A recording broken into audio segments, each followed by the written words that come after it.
What you eat is critically important. So the labels are key to helping put together that diet. Science has evolved. We know more about the nutrients that are on the label. We know more about what we should be recommending. This is the most significant change that we've seen in food labeling for the last 20 plus years. On behalf of the Abbott Nutrition Health Institute, welcome to Decoding the New Nutrition Facts Label, an overview, which will outline the mandated changes manufacturers must make to food labels in the United States by January 2020. Featuring Beth Johnson, Principal and CEO of Food Directions LLC in Washington, D.C., where she helps clients gain valuable insight into the U.S. Department of Agriculture, the Food and Drug Administration, and the Centers for Disease Control and Prevention. She was also formerly the Acting Undersecretary for Food Safety at USDA. Hi, I'm going to talk about decoding the nutrition facts label. I'm specifically going to go through some of the changes that we're going to see on nutrition facts panels over the next 2 to 3 years. Now, at first glance, the label on this slide may not look that much different than the labels you see on food packages today. But I think as we go through this presentation, you're going to hear some of the complications, questions that manufacturers are facing as they're working to update their label. As a disclosure, this educational event is supported by Abbott Nutrition Health Institute, Abbott Nutrition. Our objectives today are to talk about the nutrition food labeling laws in the U.S. and what those did in order to help us move forward to get uniform nutrition labeling. I'm going to talk about the significant changes to the nutrition facts panel, what the reference amounts customarily consumed, or RACs, what changes have taken place on those and what that means to serving sizes, and the impact of these changes to manufacturers, healthcare professionals, clinicians, and consumers. So starting off with the nutrition food labeling laws, it's hard to believe that about 25 years ago, we didn't even have nutrition facts panels on our packaged foods. But as of 1990, the U.S. Congress passed a law, the Nutrition Labeling and Education Act, it's often referred to as NLEA, which gave FDA the authority to set these standards. The Nutrition Labeling and Education Act of 1990 gave the Food and Drug Administration authority to require nutrition labeling on most food packages. It also gave the authority for FDA to require consistent nutrient content and health claims so that people actually knew that when they saw a claim on a package, it would mean the same regardless of what the food item was. The first label was put on food packages in 1993, and since then we've seen very few changes to the actual food label itself. The biggest one was when trans fatty acids were added to the label. So as you can see on the bottom of this slide, in March 2014, FDA proposed changes to the nutrition facts panel. In July of 2015, they provided a supplemental rule, so they added additional suggestions and proposals on how they felt that the label should change. Particularly, that's where they added some more information on added sugars. And then it was no small undertaking on their part, too. It took another year before they could actually finalize the regulations, so it was finalized in May of 2016. Why is the food label changing? It's been 20 years since FDA put out the original label. We've learned a lot over that period of time. And so in order to incorporate that information, both from getting a new design, providing information that consumers can better understand with what we know about today's healthy diets, allowed for the opportunity to update the food label. So we have a refreshed design. We'll go into some specific changes in a little bit. There's updated science. We know more information. We know that there are new nutrients of concern, such as vitamin D and potassium. We've got updated recommendations that are expressed through daily values. So updated DVs for sodium and for fiber. Again, we'll talk about these as we go through the presentation. And then one of the most important things that FDA was trying to do was provide a better consumer understanding. We know that not everybody uses the label, and those that do, some understand it and some don't. So one of the main reasons to change the label was to provide better, clearer information so that consumers could make good decisions about a healthy diet. So we'll see updated serving size information reflecting new portion sizes that consumers are are eating, as well as some products that are going to have actually 2 columns of information, one for the serving size and one for the entire package. So a lot of information went into updating the labels. So key information considered in the labeling updates include scientific evidence. We have evolving scientific information that has helped us make better decisions about what should go on the label, how it should go on, and that has allowed us to have more accurate information on the label. Also, serving sizes. We know that individuals are consuming more of certain foods and less of others. So they may be consuming more beverages, for instance, at a particular setting, or they may be eating less of something else. So using the National Health and Examination Survey and HANES, as many of you are familiar with, that data was used to update serving sizes so they actually reflect what Americans are eating today. The dietary guidelines was just updated. They are updated every 5 years, but this particular edition had new information about nutrients of concern, focusing on potassium and vitamin D, and replacing nutrients, vitamin A and vitamin C, on that list. Also, for the first time, there were specific recommendations on added sugar. That information was used in updating the label. Also, consensus reports from organizations like the American Heart Association and others who have done a background look and a thorough review of information on a number of different nutrients and public health outcomes. Public comments from a variety of folks in the public, as well as trade associations, manufacturers, consumers, public health groups. Citizens petitions are formal requests from consumer groups, trade associations, and others where they give all the background information and supporting documentation to ask for a change on the label. And then certainly findings from consumer studies. Making sure that we understand how consumers use the label is absolutely essential as it gets updated. So now we're going to talk about some significant changes to the nutrition facts. What are those key changes that you need to be on the lookout for? What's the rationale behind them? Why were they made? And what is voluntary now versus what's mandatory on the nutrition labeling? There have been some changes made as far as what you can put on the label versus what you must put on the label. And then the compliance state is an important issue. So again, as we talked about at the beginning of this presentation, the label may not look that much different than it did in the past. But if we really dig down and we start looking at the details, you can see some of the changes here. The serving size is larger and bolder in type, so that you pay attention more to what the serving size is.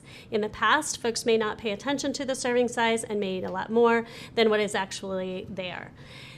Also, we have updated serving sizes for a few different products, and we have new serving sizes for foods that may not have been readily available in 1990. One of the main changes that you're going to see is the emphasis on calories. And so that is in much larger type. It too is in bold, but it's really to get your attention and draw your attention to what the calorie level is. The updated daily values are there for things like sodium, for dietary fiber, both have updated daily values, and that is going to create some confusion potentially among consumers, and it's something that we as clinicians and dietitians have the opportunity to really delve into and explain to the folks we work with. There's a new line for added sugars. The attention to added sugars has grown over the last few years, so putting that on there was very important to FDA, wanting to make sure that they called out the difference between naturally occurring sugars and added sugars, and also the daily value, which reflects what we talked about that was in the dietary guidelines. There's been a change in the nutrients required. Vitamin D and potassium, as I noted before, and vitamin A and C are now voluntary, but they do not have to be on the label. The actual amounts of those nutrients are put on the label now. It used to just be the daily value, so that you could see what portion of your requirement you were getting in that food, but you couldn't see the exact amount if you were keeping track of that. So now we have that so that you can keep a closer eye on it. And then the new footnote helps to put the information about the daily value into better use. It helps explain what the daily value is meant to do, and that is to see how the particular food item fits into your daily diet. So not all food packages are designed and shaped in the same fashion. So FDA has allowed for different formats to go on the different size packages. As you can see from the standard vertical and the dual column display, both of those are to be put on vertical packages that can withstand a vertical label. The difference between those two, the first one on the left is based on the serving size. The one on the right has what is called a dual column. So it's got information per serving, and then it's got information on the total package. So if you do sit and eat that entire package in one sitting, you know the calories and the nutrients that you're getting in that one package. Again, on the formats on the right, the tabular format are for different shaped packages. And the top one is when it's per serving. And the bottom one, again, is when you've got per serving and when it's a size that could be realistically consumed in one sitting. So you've got the nutrition information for the entire package. Now I'm going to talk about daily values. This is a term that FDA has used since the beginning of the Nutrition Facts Panel in 1993, but it has caused a lot of confusion. Consumers aren't quite sure how to use the daily value. With the daily value changes that have taken place, there have actually been 10 nutrients that have increased in recommendations and 17 which have decreased. You can see some of the key ones on this slide: total fat, potassium, dietary fiber, calcium, nutrients that are particularly focused on in nutrients of concern. And then some of the decreased nutrients I think you would be familiar with: sodium, total carbohydrates, some of your B vitamins, and then vitamins A, E, B6, and B12. So getting into a deeper look at the specific changes in the daily values, we're going to start with total fat. The recommendation for total fat in the daily value actually increased from 65 grams per day to 78 grams. And that reflects the science showing that we need to pay more attention to the types of fat that we're consuming as opposed to the total fat amount, focusing our intake on monounsaturated and polyunsaturated fats. Total carbohydrate has actually decreased somewhat. And that change is actually to reflect the total fat increase. Dietary fiber has gone up to, again, reflect science showing that we do need more dietary fiber in our diets. It went from 25 to 28 grams. Sodium went down from 2,400 milligrams to 2,300 milligrams. A small drop, but for most dietitians and clinicians, the recommendation of 2,300 milligrams fits with what we're used to. So it really just aligns with what we've seen in the recommendations in the past. Vitamin D is interesting in that we do see an increase, but we also see a change in the measurement. So instead of international units, we're now moving to micrograms. And FDA has said that that is a more up-to-date standard and measurement by which we need to reflect the amount of vitamin D. So clinicians and, again, dietitians may see different numbers on the packages. It's important to help your consumers and your patients and the folks that you work with understand what that means, what micrograms means relative to international units, and how, in fact, the increased recommendation does fit into their daily intake. Calcium has gone up. Again, I think it reflects a lot of what we know relative to the increased need for calcium. And then potassium, again, it's the first time it's been required on the label. We do know that there's a lot more information showing how important potassium is relative to blood pressure and in relation to the amount of sodium that you take in. And so ensuring that we've got more potassium in the diet is a positive. It's gone from 3,500 milligrams as a recommendation to 4,700 milligrams. Now, most of the daily values are based on the general population of 4 years and over at a standard diet of 2,000 calories a day. But there are recommendations in this particular rule that do account for infants through the age of 12 months, children ages 1 to 3, and pregnant and lactating women. And that's new to this go-round of the label. So what do manufacturers need to consider as they think about these nutrient changes? In some ways, I'm sure it seems pretty easy. Just do an analysis of the package and of the food item, and you're fine. You can put the new label on. But in fact, a lot of these changes need to be calculated.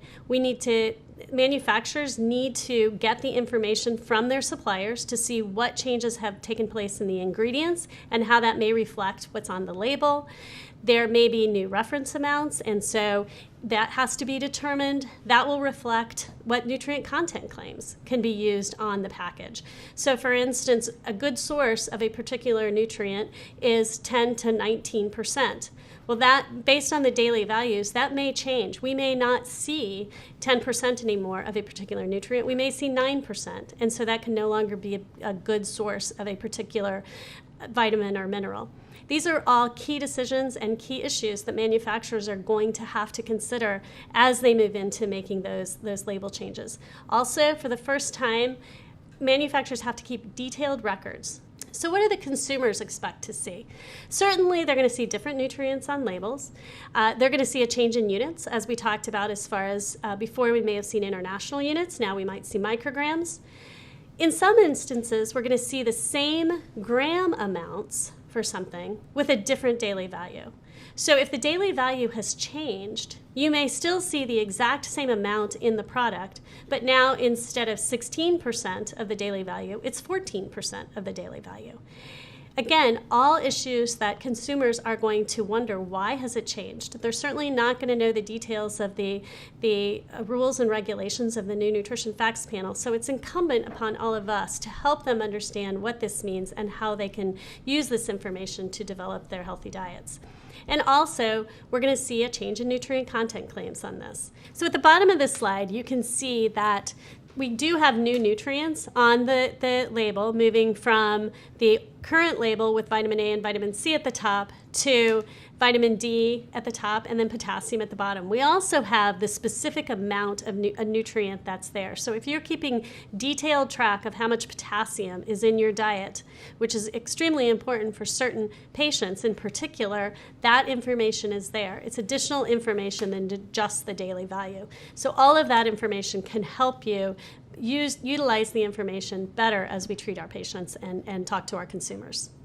Added sugar is one of the most controversial additions in this particular regulation on the Nutrition Facts Panel.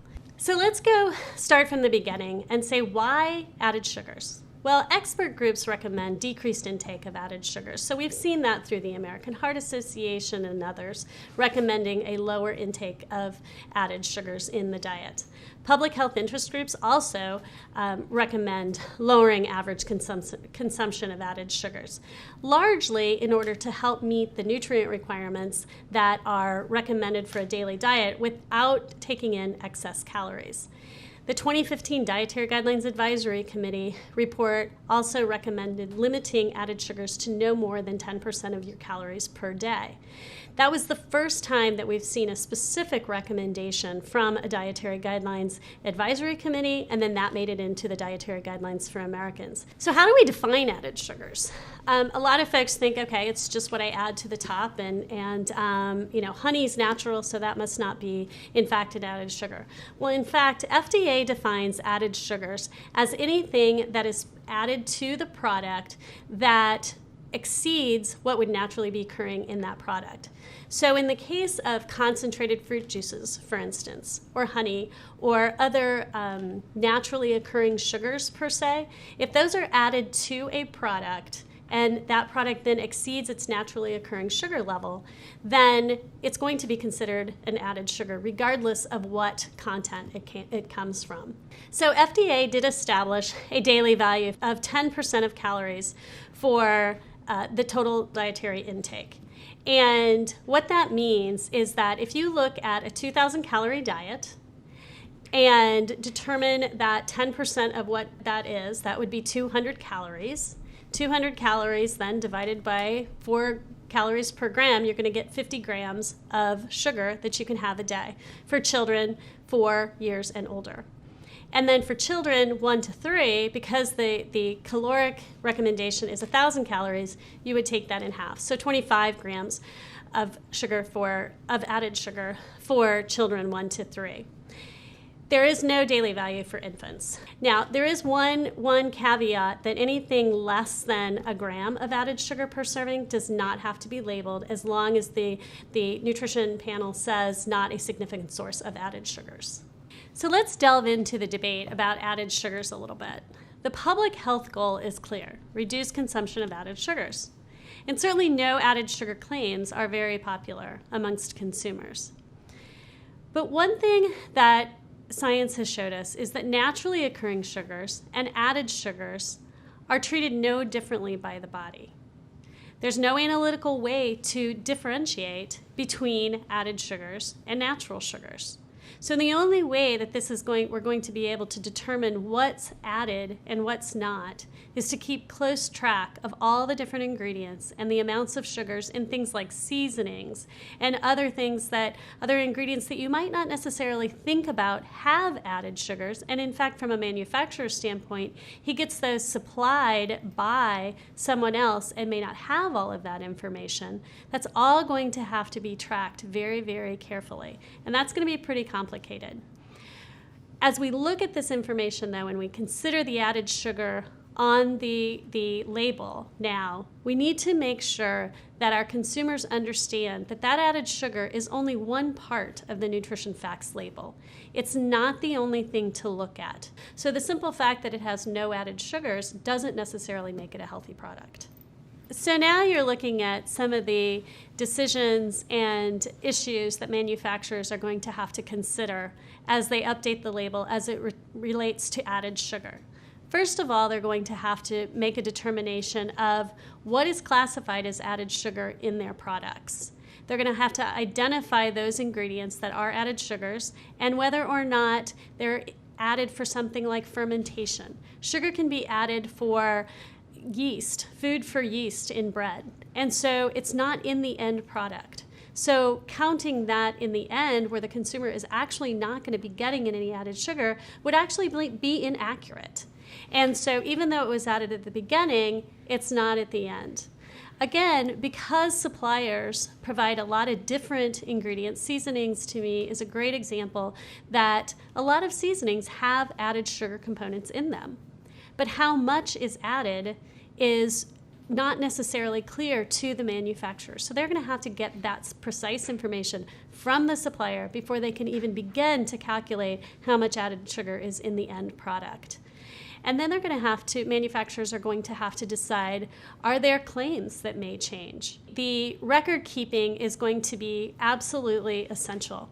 Again, because there is no analytical way to differentiate between added sugars and naturally occurring sugars, the only way that FDA or anyone else can determine whether or not the label is accurate is to make sure that they look at those records. Manufacturers are then supposed to keep those records for up to 2 years.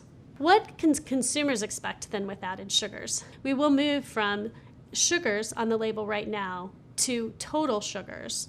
And then under that will be including X grams of added sugars, as you can see on the slide up here.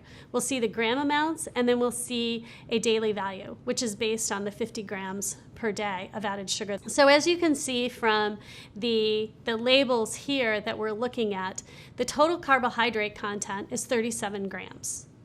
The dietary fiber content, 4 grams. Then you get down to today's label is going to read 12 grams of sugar with no daily value. The label that we're going to see over the next couple of years is going to say total sugars is at 12 grams, but that includes 10 grams of added sugars. Whether or not consumers are going to understand that is a question. And once again, a great opportunity for dietitians and clinicians to help explain that total sugars indeed includes the amount of added sugar. They're not additive. Dietary fiber is probably one of the most complex issues that has changed on the Nutrition Facts panel. This is the first time that dietary fiber has been defined in the regulation for the Nutrition Facts panel. We've got intrinsic or intact in plants fiber, so naturally occurring fiber, and then we have added fiber or functional fibers. FDA is defining dietary fiber to say that those added fibers or functional fibers must have a positive physiological health benefit. FDA takes the position that some added fibers, are classified as functional fibers and can be counted toward the label total if they have very distinct physiological health benefits or markers. Specifically, they're talking about lower total cholesterol or LDL levels, lower postprandial glucose levels, reduced gut transit time and improving laxation, reduced blood pressure, and increased satiety. Those are very specific outcomes that FDA is looking for. Now, to be counted toward the label, at least one of those physiological benefits has to be shown through the science. There are different ways that that can be identified. Number one is FDA has reviewed the science for an initial list of dietary fibers or added fibers that can be put in, and they have included those fibers in the current final rule. If a particular dietary fiber is not included either in the initial list or the follow-up list, manufacturers can submit a citizen petition with the information about the fiber, the scientific support documentation showing that there is a positive physiological health benefit. The other option is that if that particular fiber does have an FDA-approved health claim, then that fiber would be counted toward the label total. Again, this isn't whether or not this particular ingredient is a fiber, it's whether it's considered dietary fiber for purposes of the Nutrition Facts panel. The initial list of dietary fibers that FDA included in the final rule, published in May 2016, included 7 dietary fibers. These fibers are beta-glucan-soluble fiber, psyllium husk, cellulose, guar gum, pectin, locust bean gum, and hydroxypropylmethylcellulose. Then, on June 14, 2018, FDA issued a guidance and a supporting science review identifying 8 additional, or groups of, non-digestible carbohydrates that the agency intends to propose to add to the list of non-digestible carbohydrates that meet the definition of dietary fiber established in the Nutrition Facts Label Final Rule. The FDA approved mixed plant cell wall fibers as dietary fiber, which covers many fibers used today. This dietary fiber refers to ingredients that contain 2 or more of the following plant cell wall fibers in varying proportions, such as cellulose, pectin, lignin, beta-glucan, and arabinoxylan. While FDA did not provide an exhaustive list, they did provide examples of mixed plant cell wall fibers, including apple fibers, barley fibers, cocoa fibers, corn fibers, oat fibers, pea fibers, soy fibers, sugar beet fibers, and others. There are still dietary fibers under review. As of June 14, 2018, FDA provided 2 denials of fiber status to individual citizens' petitions, both of which were iso-malto-oligosaccharides. This is a very complex issue for manufacturers to address at this point. But if you're a manufacturer and you currently have a fiber that's not listed in the regulation itself that can be counted, you're questioning whether you should continue to add that ingredient. Fibers are expensive. You are questioning whether it should be that particular source of fiber. But the problem is you can't just switch out different types of fibers. They have different functions and different technical qualities that work within the food. You have to determine if you don't have that, if your fiber, the fiber that you use, is not accepted to be counted toward the label total. Do you want to submit a citizen's petition? Do you want to try to get FDA to approve that? How long is that going to take? You've got to reformulate your product if it's not approved. And then you've got to potentially change the nutrient content claims. It's a lot of change, a lot of uncertainty as we move forward to update labels of foods with dietary fiber. So what are the consumers going to see? Again, changing labels will potentially show less fiber. So here's an example at the bottom of this screen showing that even though this particular food item has the same amount of fiber, they both have 4 grams of fiber, the label of today is going to say that it's 16% of the daily value, and the label 2 years from now is going to say it's 14% of daily value. And that's because the recommendation changed from 25 to 28 grams. And so helping consumers understand why the same amount of fiber has now less of the daily value is going to be essential. And one thing to note too, as these labels change, we have to remember that they're not all going to change at once. So it's not like the whole supermarket is going to clear out of the old labels in 2018 and then it's going to be filled with new labels. We're going to be seeing different products with different labels, some with the old, some with the new.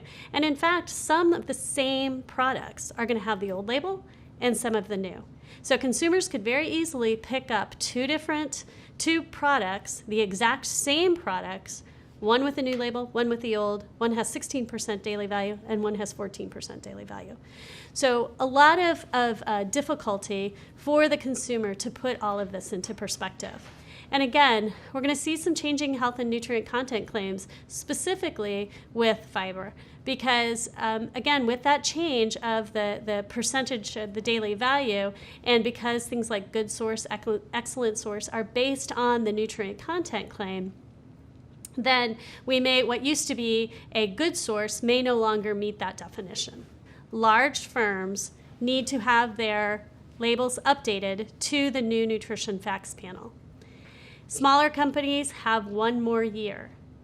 Now take into consideration, we're still waiting for information. We're waiting for information on fiber, as I noted. We're waiting for more information on added sugars, rounding rules, conversion factors. All of those things need to be articulated in more detail by FDA before manufacturers can move forward. Now they can move forward, but then they run the risk of not meeting the label in an accurate fashion.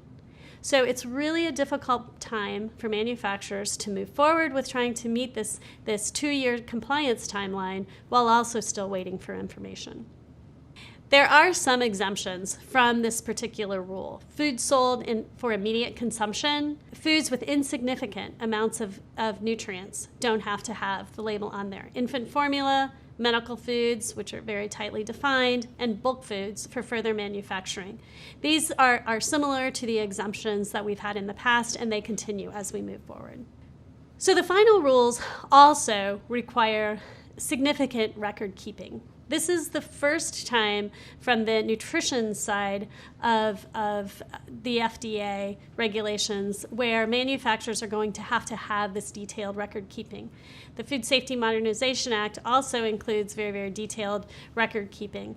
But from a nutrition standpoint, because of the change in definition for dietary fiber, so it's not just simply non-digestible carbohydrates, but instead the fibers have to meet a physiological benefit, we can't analyze for that. Added sugars, we talked in great deal about the fact we cannot analyze for the difference between naturally occurring and added sugars. Vitamin E and folic acid now have to be converted to the way that the final rule requires those to be labeled on food items. Again, no analytical ways to get that specific information. So manufacturers are going to have to come up with some kind of a structure to keep those detailed records for at least 2 years. Now we're going to switch over to a second rule that the Food and Drug Administration came out with, which feeds into the nutrition facts and supplement labels. It's called the Reference Amount Customarily Consumed, or RACs. RAC is defined by the amount of a particular food that is consumed in one particular setting. That's based off of information from the NHANES National Health and Examination Survey that's conducted by the federal government. So what changes have actually occurred in the RACs? There are currently about 138 RACs right now. And those are based on foods that were common, frankly, in 1990. Some of those foods have changed. Some of the amounts of the consumption has changed. So with this new rule, we now see about 27 new or updated RACs. And with that, you're going to see 27 new serving sizes. And we also have 25 new RACs. So those currently did not exist because of foods that weren't commonly consumed back in 1990. In addition, this rule does talk about how single serving packages have to be labeled. So if it is reasonable to consume a particular product, if it's packaged in a single serving package, and it may be a little less or a little bit more than the RAC or the serving size, it has to be labeled as a single serving pack. Dual column labeling then is required for items that are 200 to 300% of the rack or serving size. So in other words, if there's a particular serving size that's a cup and the actual package has 3 cups, you're going to see the amount of nutrients per serving per 1 cup. And then you're also going to see the nutrition information, calories and nutrients for the entire package, because it's reasonable to consider that somebody could eat that entire or consume that entire package in one sitting. Again, the reference amounts customarily consumed are in law as what represents or what we're currently eating. And as you can see from the slide, we've got a particular product, I think it's ice cream there, where the rack is around 55 grams, plus or minus, but the household measure is 2/3 cup. So you can see that even though the rack may be, the 55 grams may be more or less than the 2/3 cup, the common household measure is the 2/3 cup. The Nutrition Labeling and Education Act, the law, is very explicit about the fact that serving sizes and racks then must be based on the amounts people are actually eating. There has been some indication or some recommendations that there's interest in moving that to what should be a recommended amount to consume, but the law is very clear, and so unless the law changes, that's not going to change. The last updates on the serving sizes were when the label first came out, so approximately 20 plus years ago. But since then, average portion sizes have changed. So you can see an example at the bottom of this slide. The current serving size of today in this particular pint product, which is probably ice cream, has 4 servings. Each serving is 200 calories. New serving size, as we move forward into the new label, that will be 3 servings, and then you can see the amount of calories that goes along with 3 servings is 270 calories versus the 200. So how will these different racks affect consumers? Consumers won't see racks. That is a technical term that we as professionals, dietitians, clinicians need to understand. Certainly the manufacturers and the food industry needs to understand. But really what racks are used for is to determine the serving size. That's what consumers are going to be familiar with. That's what they're going to see. So as serving sizes change, we're also going to see differences potentially in package size and net weight of those packages. And so there may be an increase in the size of the package to better reflect the number of servings or something like that. So we are going to see different labels as we move along here. Certainly we're going to see a number of packages that have the dual column and are going to have a per serving amount and then an amount for the entire package. Again, making sure that consumers understand that is going to be a challenge. In the past, or currently I should say, manufacturers can voluntarily put dual columns on their packages, so they can have this information with the per serving and the total package.